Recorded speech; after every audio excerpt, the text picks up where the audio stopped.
welcome to another episode of Weekend Review right here on Food and Health Communications, your number one go-to media source for credible and timely health information. My name is Victor Wabari. My name is Eunice Felicity. Welcome to our Weekend Review. Yeah, like we're going to be reviewing what has been happening throughout the week, the past week, the weekends, and every juicy gist that we have got for you. Yep. So Victor Wabari, how was your weekend? Well, my weekend was great.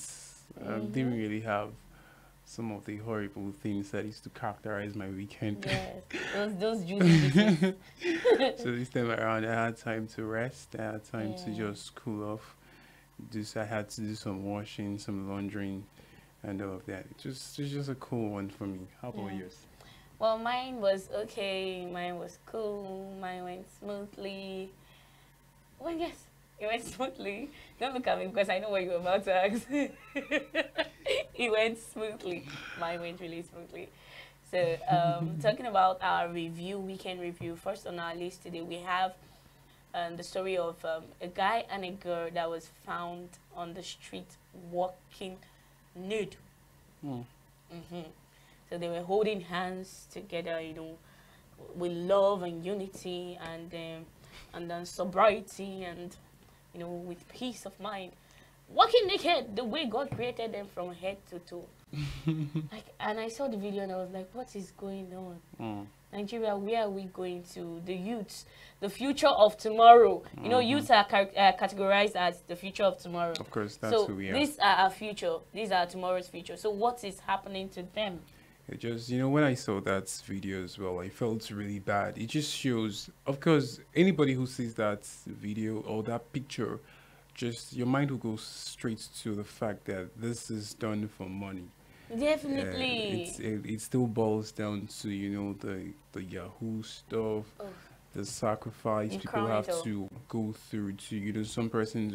We've had cases of people seen at the middle of the highway, excreting at the middle of the highway. Yes, we've had cases with where joy, excreting with joy. Yes, we've had cases where I think that was the last 2 months. We had the case where two guys were at the middle of the highway in the midnight, and after they finished excreting, they started eating the excrete. Jesus! It is this is what the young people are getting into, just in a quest to make money. The quest to make money quick fast, money, quick money, quick money. Man, it's just terrible. It's no matter what you're going through, you don't need to look for quick money. Like there's this joy you get when you are working for your money and you are getting it. Yeah. Like at the end of the month, when you are trying to do your analysis and everything, you know how to spend. The question I even asked myself, you set your priorities.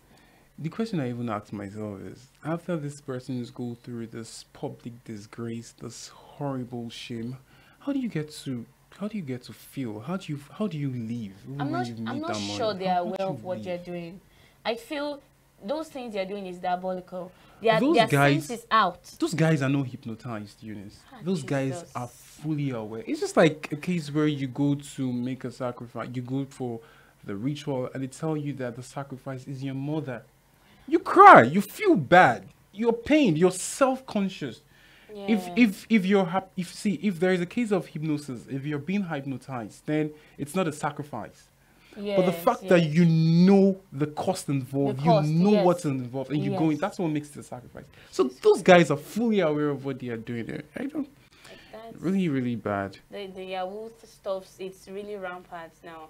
In fact, young people, you see them with gold chains, cars, driving Benz, Lamborghinis around the streets, and you ask their source of money, you discover it's Yahoo. It's being a con artist. And on the same con artist issue, it's not even about only Yahoo. It's not even only about Yahoo. There's a story of a guy that popped up earlier this week and last week, sorry. And the guy, what he does is he takes your nude pictures and then posts it online. No, he blackmails you with the nude pictures. If you don't pay him money, Then he posted it on. But the question I asked myself when I saw that video, that story, how does he get the nude picture? That's another thing. I don't understand. How does he get it? How? He has his own way. He might be probably like a friend. Or he might have people working under him. Yeah, definitely. Like ladies working under him. You tell her, go and follow this person, Yes, go and follow this person, get me a picture. Yeah. Yes, and that's why we have to be careful, especially married people, married men, women, married women too, but that of married men is more. The warning we are supposed to be giving married men should be even greater than that of women. Married men, be careful of what you do. Be careful of people you stay with. Be careful of people you bring around your house. Because it's not everybody that you see outside that likes you. That's the fact. Some people are after you for fame. Some people are after you to bring you down. And the best way to save yourself from all those trouble and all those stress and embarrassment is to be safe. Stay clear from all those dirty things, you know, all those dirty things, you know, that will put you in trouble. You know, and moving forward, the case of the tanker guy in Delta State, we saw his story of Ejiro. We saw his story of him coming out over the weekend to say that he doesn't want national honor, that he wants money to buy a tanker. But let me put you on the spot, Eunice. If you were so sorry to do that, No, but it's let me. fine, it's fine. If It's you fine, you were, always do that. if you were in the case of Ejiro, would you prefer the national honor, or you would want the money to buy a tanker? National honor is not going to feed me. It's not going to feed my family. But there's a twist to this. You know, I was discussing to one of the staff in the studio this morning, and we're talking about this scenario. Don't you think the guy is blind to the fact that he's missing out something on the quest to get cash in his hand at the moment? Okay, don't get me wrong. Ejiro might be genuine about what he's doing, might be very genuine, but to some other people, I would think it's a strategy. Ask me how. How? Okay, you're coming out and you're telling them that I don't want you to and give me a national honor, because at the end of the day, national honor is not going to feed my family, it's not going to feed me or anything. And you are looking at me like, oh, this guy is good, this guy is really honest. This guy, I'm not going to give him national honor, but I'll give him something more than that. You see, I didn't tell you I want something more than national honor. But indirectly, what I'm telling you is that national honor is not what I want, but I want something higher. I might be coming to you as subtle, you get, like, oh, this person is humble, this person is this person is that. But at the end of the day, I get what I want. But if you get what you want at the moment and you're relegated to the background, nobody hears about you. That's aside. But national honor, people get to know about you. You're perpetually on the spot. People talk about you. And let me tell you something. It's because of the honorarium and everything that has been happening within the national circle. That's because I saw how the people kept on contributing because of the fact that he was all over, and how that even the MD of our very organization with 100,000 naira boosted the fundraise for him. Yes. That was how they got to know about him. But if a man had just been from the side, just okay, take this solves your problem, nobody would have known about Ejiro. Do you know that the way Ejiro is now, there is nobody, even the next generation to come, will still hear about Ejiro, even without the national honor. Do you know that? That's what has brought him to the spotlight. No, that singular act of selflessness he portrayed alone has granted him any national honor they want to give him. Do you know how many persons have been selfless? Do you know how many persons have made sacrifices and nobody know about him? Because they were not posted, they were not brought to the limelight. That's what I'm saying. No. What I'm trying to what brings you to the limelight? No, what you are saying is you want him to accept the national honor. Am I correct? I know. I'm just. No. I put you on the spot. So, but wait, is that what you were saying? No, this is what I'm saying. I'm of the opinion that you're failing to recognize the fact that this is something that can grant you a whole lot in the long run. That's when he accepts the national honor. Yes, and not I don't subscribe in the to that. short run. I don't stop. If he's smart, if he's smart, he wouldn't accept that national honor. He should just live his life, ask them for something else, and he has the national honor he wants. Even outside, people from outside, if they want to honor him, they want to, okay, this guy, he did something selfless. They've seen it on the media, they've seen it online on social media, other news platform. They would come, they'll contact him. Just like we saw his fundraising details, and our MD supported him. Other people also are seeing it. So I don't need any president or any governor to call me out on the stage and say, Ejiro, this guy did this. The governor has decided to give him this badge or that. But what is your badge going to do for me? Well, that's the opinion of Jonas. And moving down to the east, as regarding some persons who want the money handily in their hand. We saw how that Father Mbaka came out to talk about the presidential aspirant of the Labour Party, Peter Obi, calling him a very stingy man.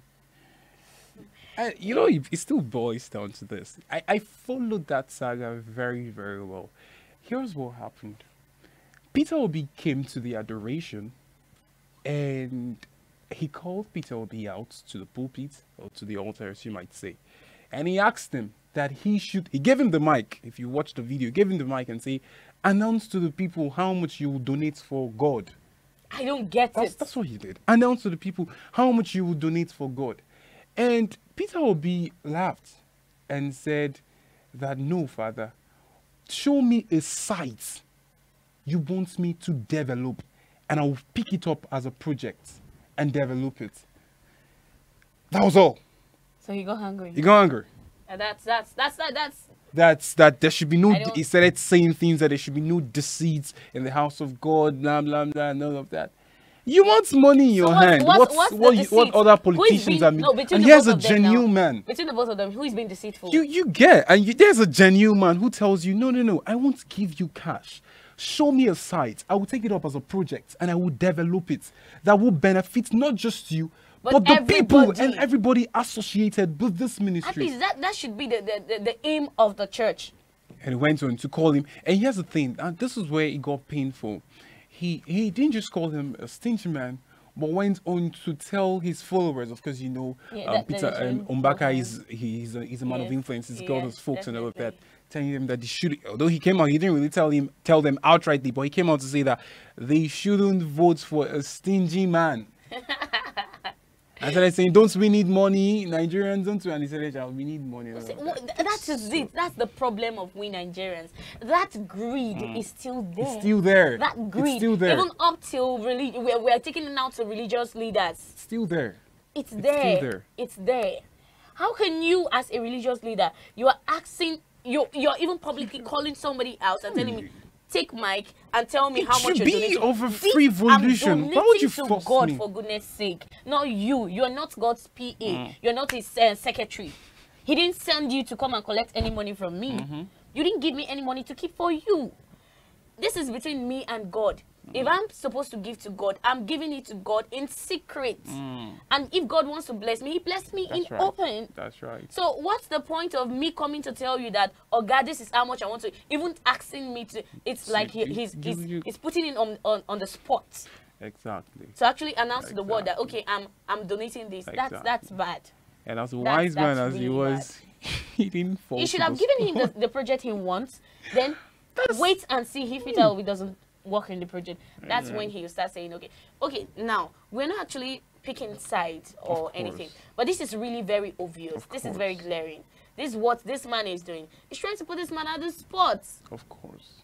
And painting a very bad image of him, because people started talking about Peter Obi being stingy, Peter Obi being stingy, and another lady came up on Instagram and she was like, in 2009. Peter Obi went to Dallas for a convocation. Yeah, he saw the story. Yeah. So he went to Dallas and he was about to go for a meeting. So he didn't come prepared. So she had to take him to Ford to get a Ford suit for him. Yeah. And at that time, the suit was about $3,982, if I'm not mistaken, $82. So he was not like, I can't get a suit of that expensive of $3,900 and something when Nigerian youths out there, they don't have schools to go, they don't have food to eat, they don't have this, they don't have that. If I want to invest my money, I should invest my money on something that would, at the end of the day, profit me. Yeah. So the lady was like, but you putting on this, I get her point. You putting on this dress, it brings you this this air of what's the word again? Entitlement. Like you are, this person it's really made. This is a rich man. This is a very wealthy man. You get a socialite. You get, so it brings you on this gives you this prestige. So she was not like, okay, I want you to put on this shirt, and he was like, no. At the end of the day, they had to go out and get another cheaper dress for $220.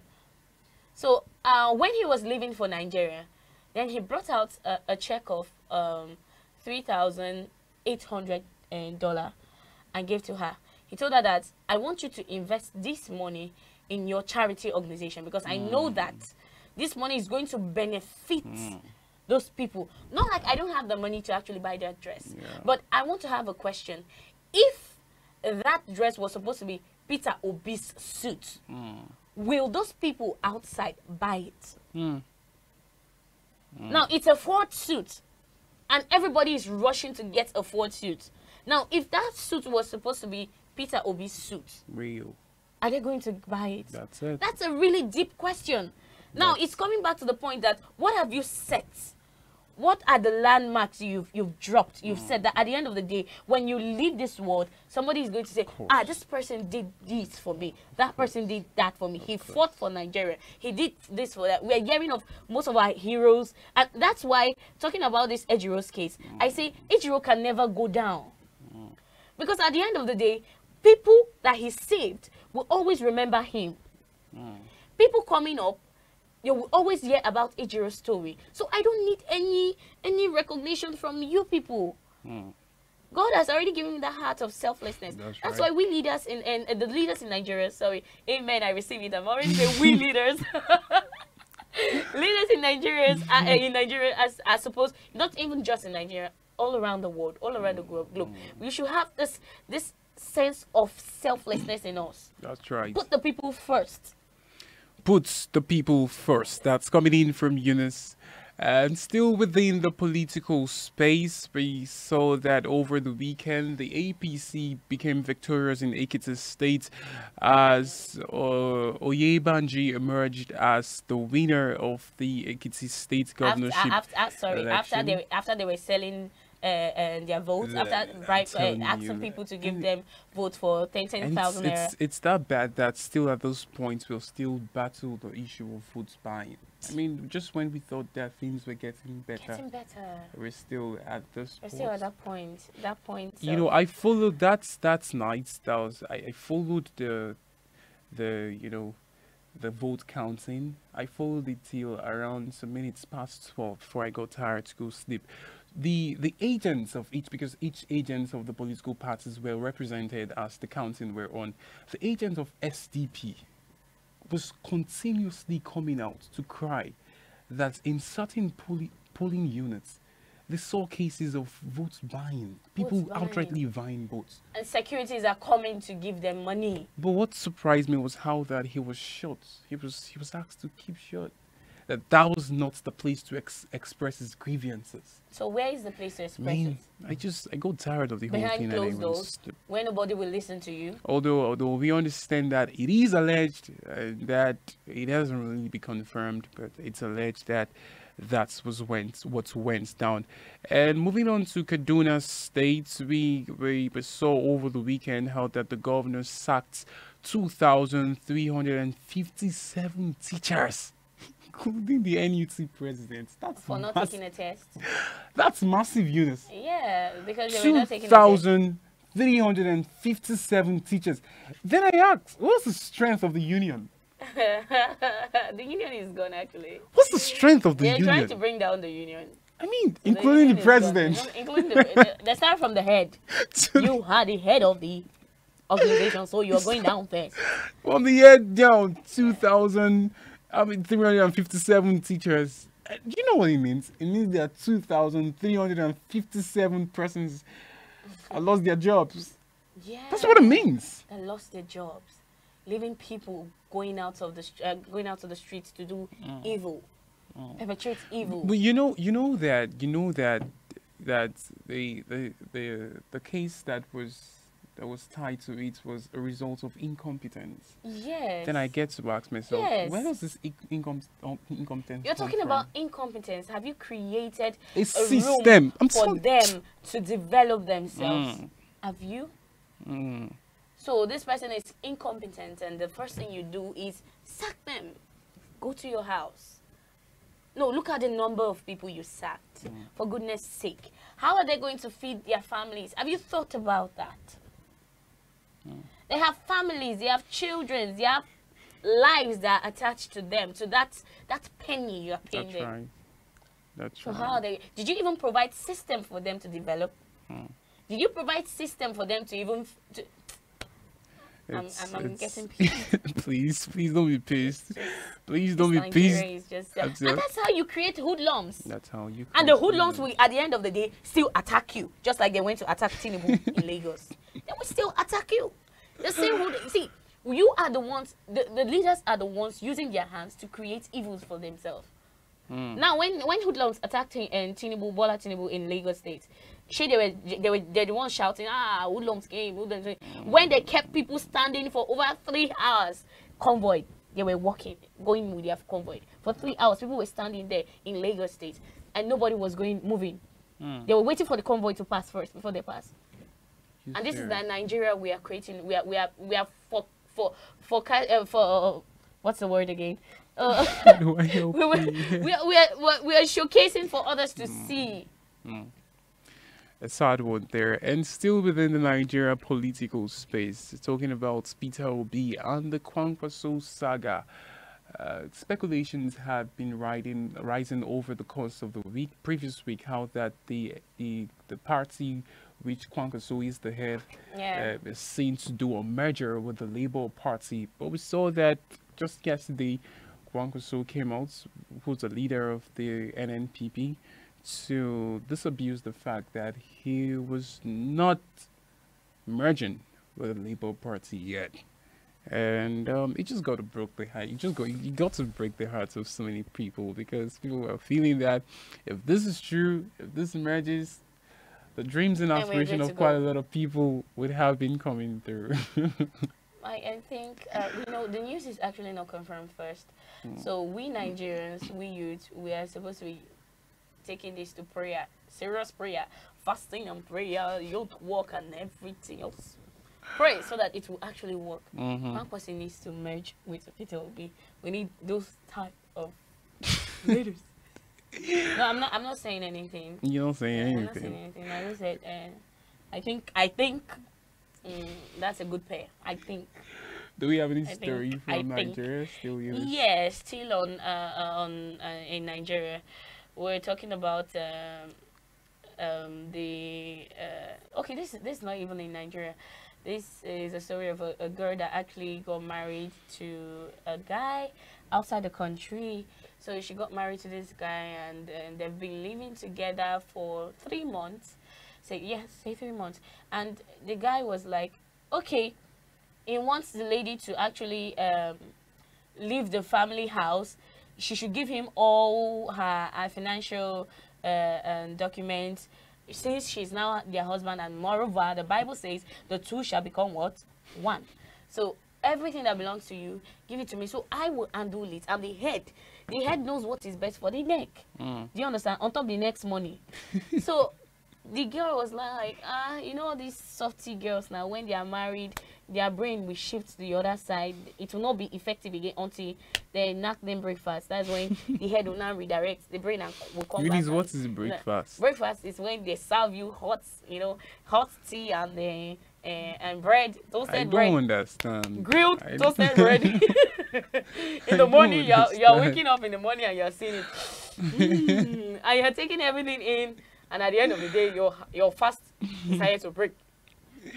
I don't know if that is even a good explanation. I don't understand what you just said.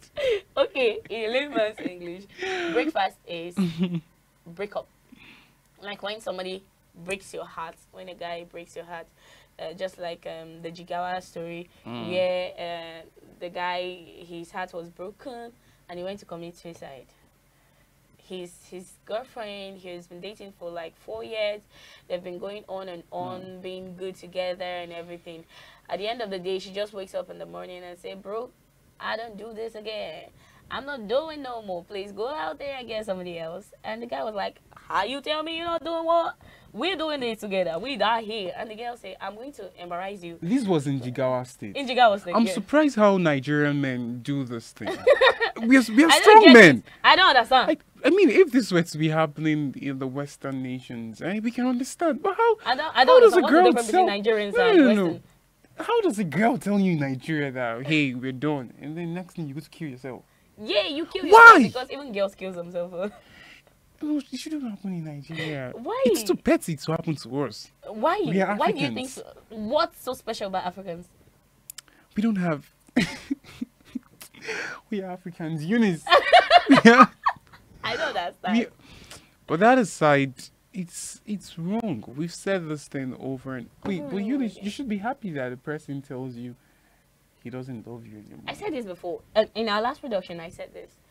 If somebody tells you, I don't want you again, I don't find you interesting again, okay, it's fine. Okay, you feel bad, you feel hurt, you feel bad, you'll be like, okay, let's say a maximum 2 days you cry, 2 days, it's over. Move on now. What's there about that person that another person doesn't have to give you better? What the other person has that I don't understand. I feel it's the fact that they keep on holding on to that person, holding on to that relationship. People feel that they won't get a person who will love them the way that person did. Are you trying to tell me that nobody has actually come to see you and like just shike you for once? Some persons will tell you that there's something about first love. What's there about first love? What do you think is not about first love? This guy is talking from experience. He's talking from experience. I'm not.